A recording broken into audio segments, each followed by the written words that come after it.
Are we going from the top? Good evening, everybody. This is Davey Jones, live from our Bucyrus Pizza Hut with Coach's Corner West on WQEL Facebook Live. We're brought to you in part by Matt Studer at Spitzer Chrysler Dodge Jeep Ram Kia, just a mile east of the Richland Mall. Coach Tim Plumley at Mohegan Sports Medicine and Rehabilitation. Doug Woodhold and everybody at Advanced Fiber Technology. Also Roger Brown at Winks Lock and Save, South Poplar Street at West Warren, Bucyrus. John Ziegler, Drew Young, Frank Hyland, and everybody at Bucyrus Blades, serving worldwide markets since 1951. And Rob Lust at Edgefield Animal Clinic in Marion. Coach Tim Plumley with us right now. And Coach, fresh off a victory over Buckeye Central 35-0. Prior to week 7, your record versus the 5 teams who had beat you was 24-6. I don't think a lot of people took that into account. You're obviously a better ball club than what your record might indicate. Yeah, the previous 5 teams we played were really good, solid. All of them were better than solid. 2 of them are the best teams in our region, and then Northmore, Winford, Seneca East. Northmore's still undefeated. Northmore's undefeated. How about Crestview undefeated? Okay, so there's 14-0 right there. Yep, and we played Cary, Winford, and Seneca East prior to that. So we've been through a really good test each week, and we made our fair mistakes in those games. You know, those teams beat us, but we also made our own mistakes. But it really toughens you up, would be the best way of saying it, by playing teams such as that. Right, well, I was up in the press box in the first half. First play from scrimmage, Eddie Dagger just sweeps right and turned down the Jets 72 yards for a touchdown run. That kind of set the tone for the entire night. It did, and I really think that got the guys up front going and got Eddie going. I know the sidelines were really, really pumped to start the game that way. Right. But then you had several touchdowns called back. I mean, in the first half, Dan Messerschmidt points out, you had 4 penalties. 3 out of the 4 penalties brought touchdowns back. Yeah, that happens. It seemed like it was a lot. A couple of them were definitely legitimate calls, but you just got to battle back from that and not get too worked up either way about it. All right. I'm going to be honest with you. I know there was a lot of lack of, there were people in the press box that were highly upset, okay? I couldn't tell you because I was following the ball. So, after the guy scored, I looked back at the center of the field and see the yellow flag. So I couldn't tell. It did seem like a high number of them. It was just, they were just more involved the officials were more involved in this game. It doesn't necessarily mean they weren't correct calls, but they were definitely involved in this game more than most. All right. Did you guys check it out in the video? Yes, we did. Some of them definitely were holding, and then a couple others we felt didn't warrant a flag. But one of your predecessors, neither here nor there. Yeah, one of your predecessors told me, they says there's a way to probably call holding on every play. Yeah, that's been a common statement about football, and it's probably true. Because the guys in the trenches are fighting and grabbing and pushing, and just part of it. You got to know when not to cross that line and get a flag. All right.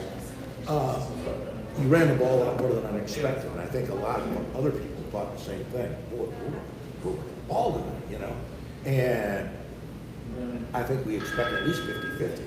Yeah, well, it got into the point where at halftime, we threw that interception down near the goal line, and just got into halftime. We looked at it, and you take a look at halftime. What are we having success with? We had a pretty good balance in the first half, but we were having a tremendous success on the ground, and so we came to decide at halftime, let's come out and just really establish the run game and just try to take control of the game now. Eddie Dagger had a great game, but he really gave a lot of love to his offense. Oh, and he should. Eddie's a great kid. Eddie, we've talked about this a couple of weeks on how Eddie's improved over the course of the year. But he was quick to give all the guys up front the credit. And that's really the beauty of this game, is that no one controls a football game on their own. It takes your whole team. I was looking out here to see how many yards he got killed, 279 yards total. But this is the first time that he's hit 100-yard games against a couple of really good football teams, Winford and Seneca East. So, I mean, I guess we should outrageously surprised. No, Eddie's really, he's grown quite a bit actually in the last year. Like he's actually a little bit taller. He works hard, and he's really worked hard at understanding where a couple of those plays really hit, and as far as where the hole is going to be. And I think that's the biggest difference. Like right now, doing the math in my head, usually you're about 50-50 pass and run. You're about 30% pass this time. And Malachi still had 10 of 21 for 127 yards. He had one touchdown call back he found. Eddie was great, Jackson. The pass to Wise. Oh yeah, the boot play early on. And they got a call back. It's Mike Wise. Yep. Yep. But he could have played corner down there. He was all by himself. Yeah, and he got behind the corner on the K route, and Malachi got a good ball up there, and but it got called back. There was another one a little bit later, Grady Jackson, that got called back as well. But that's that must have been the second half. No, it was in the second quarter. Second quarter. Yeah. All right. Yep. All right. Grady Jackson did have 5 receptions though for 83 yards. Mike Wise 1 reception for 24 yards and had that touchdown call back. And praise for your defense, especially Gabe Pickett. You were talking to Dan Messerschmidt about Gabe. Yeah, Gabe was exploding off the ball this past week, and he kind of predicted. He likes to predict things, and he has a lot of energy. He predicted he'd have a big game, and he did. Had a lot of negative plays. Paper on the radio. No, he just with us in the locker room. You don't want to put that kind of stuff on the locker room walls. No, he's not that way. He has fun with it, and he did a nice job. Scoring, Eddie Dagan with a 72-yard touchdown run. Randy Banks? Yep. Yeah, 10-yard touchdown run. Eddie another 1-yard run. Eddie another 11-yard run, 3 touchdowns. And Randy Jackson a 55-yard fumble recovery for a touchdown return. That was the fourth quarter. Tell me a little bit about that. Yeah, it was near the end of the game. Not too much time left, and they were trying to put a few plays together, and they fumbled, and Grady picked it up, and Grady runs well, so he's hard to catch. All right. Let's see. BHS rushing. Eddie, as we mentioned, Eddie Dager, 27 rushes, 279 yards, 3 touchdowns. Randy Banks, 2 for 26. That was the majority of the rushing receiving. Grady Jackson, 3 for 83. Mike Wise, 1 for 24. Javon Gallardo. Did I get that right? That is correct, yeah. Week number 8. I finally got it down, okay? And Eddie Dager had a reception for 10 yards. And next week we're going to be talking about Mohawk. We'll talk about that here in just a little bit. Yep. Our show, Ron, we're talking to the young men that are sitting behind media left here. We've got several guys to talk to, including Logan Evans, Sawyer Cooper, Davin Deskins, and Travis Layton. And we'll be talking to these gentlemen here in just one moment. Show brought to you on WQEL Facebook by Vince Ponziani and everybody at Waycraft Industries, Rod Steiger and everybody at Pizza Hut, Bucyrus and Gallion, the host of the show since 1992, the Burkhardt family, Burkhardt Farm Sales, your Case IH dealer on the Manette Winchester Road, North Central State College, Mansfield, and the Crawford Success Center, Bucyrus, Hannah Newton, Wendy's, downtown Bucyrus, Lee Plymel, Brad Seiler, Plymel Insurance Group, Bucyrus and Gallion. As I mentioned, we have young men around the table. We've got Logan Evans, a sophomore, and Logan is part of the offensive line down at the end of the table there. And Logan, how big are you? How tall? Doing good. How tall? How tall are you? How That's tall? all. He couldn't. No, that's all right. He perhaps couldn't hear me, and I can hear him only because I got headphones on. Because if I didn't have the headphones on, he could sit right next to me, and I wouldn't be able to hear him. Logan was 5'11". How much do you weigh? About 180. 180. That's not too bad for a lineman. The bottom line is, though, you probably want to without losing any speed, and actually gaining some speed, wouldn't hurt you to put on a few pounds, would it? Yeah, I've thought about it. Definitely thought about it. But since I You went in played, the weight room, right? Yeah. Yeah. So, talk to me about this year. You played mostly JVs, Yep. and given any varsity line time at all? I did. We had one of our linemen out, Brian. He had got COVID. All right. So carry week. All right. I had to play offensive line. So Nate, you were the next man up, right? Yeah. All right. You also play linebacker. You got any linebacking in your this year in the varsity level? Occasionally. Occasionally. All right. How are the JVs doing? We haven't won a game yet, All right. but I think I like the way you said yet. I think the JV this year we're doing pretty good. We're All right. playing hard. Learning a lot, right? Yep. All right, buddy. I appreciate you coming by. Sawyer Cooper is also a sophomore defensive end linebacker, and I'm assuming mostly JVs. Yep.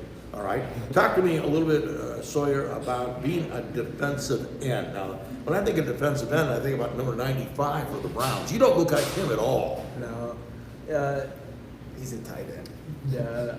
I just play all around on the defense, really. So I'm comfortable wherever. Okay, so what you're talking about is versatility, right? Yeah.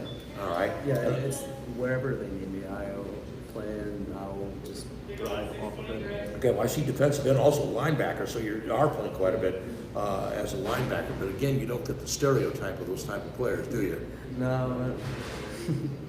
Being 5'7", like 135. No, not quite. Okay. So what's the game plan, buddy? I mean, I don't know how much we can put you in the weight room and get you to gain too much. I think God and nature are going to take that over, if anything, right? Yeah.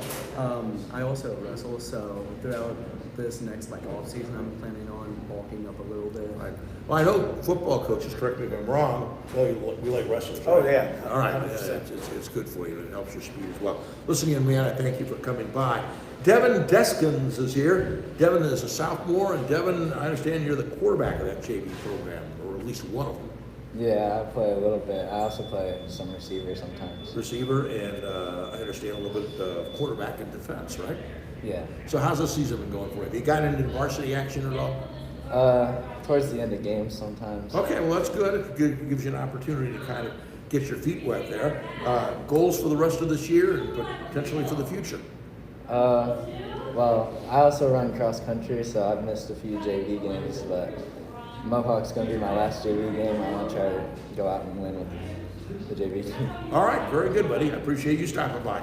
And finally, we got a senior down at the end of the table there, and that is Travis Layton, a senior, O-line, D-line, and you're a skosh bigger than your buddy next to you there, Sawyer. How big are you? Just a hair short of 6'3", and I weigh in at 260. Okay, well, nothing wrong with that. And what kind of goals do you have for yourself physically? As a senior, you got to leave it all out on the field here, buddy. Yeah, I've been dealing with a nagging ankle injury, so my goal is to kind of get back out there, and with the injury, I'm hoping to maybe help out on the JV field on Saturdays and help these guys get a win. And if anything happens, go out and help varsity and help them secure another win. All right, very good, buddy. I appreciate you stopping by. Job well done. Thanks for stopping by. We're going to be back in just a second and talk to Coach about Mohawk coming up this week. The deal's happen in just one moment. Our show brought to you by Luann Krebs at Rivers Edge Embroidery and Screen Printing Signs, the official foam board t-shirt provider, Route 309, right across from the Marion Depot. Also, Dr. Thomas M. Britton at Clubview Vision Center, Mike Kleinite, Ag Credit Residential Lending, Bucyrus, Mount Gilead, Marion. Also, the Ohio State University at Marion, a Big Ten education close to home. Ted Coder at Monarch Body Shop up in Dutchtown, and Blythe Freedley and Todd McDougal at Freedley and Company Insurance in New Washington. And Coach, this week coming up, Mohawk. 2 weeks ago, they beat Seneca East 20-13. A lot of people thought that was a little bit of an upset. Last week they lost to a very, very good Colonel Crawford team, 42-14. So what are we going to expect from Mohawk? Well, I think you can expect. First of all, it's at Bucyrus. Yes, it's at home, and with any Mohawk team, you can expect the kids to be tough. and play hard, and you know they're well coached. They're going to do a few things really well, and that's just kind of been Mohawk's MO. You know, as long as I've been coaching and since they joined the league. Should I expect them to run? Yeah, I think that's typically their philosophy, and I think this year's no different. They run the ball really well. You know, they're a little smaller, I think, than what they have been here recently, but you know, they're tough-nosed kids, and it's going to be a challenge for us. Tim, keys to success in this football game. I think we have to stop their rushing attack. You know, that's how they've controlled the game against Seneca East and that. And then I think we need to remain balanced on offense on our end, just you know, to protect some of the clock and control the game. All right.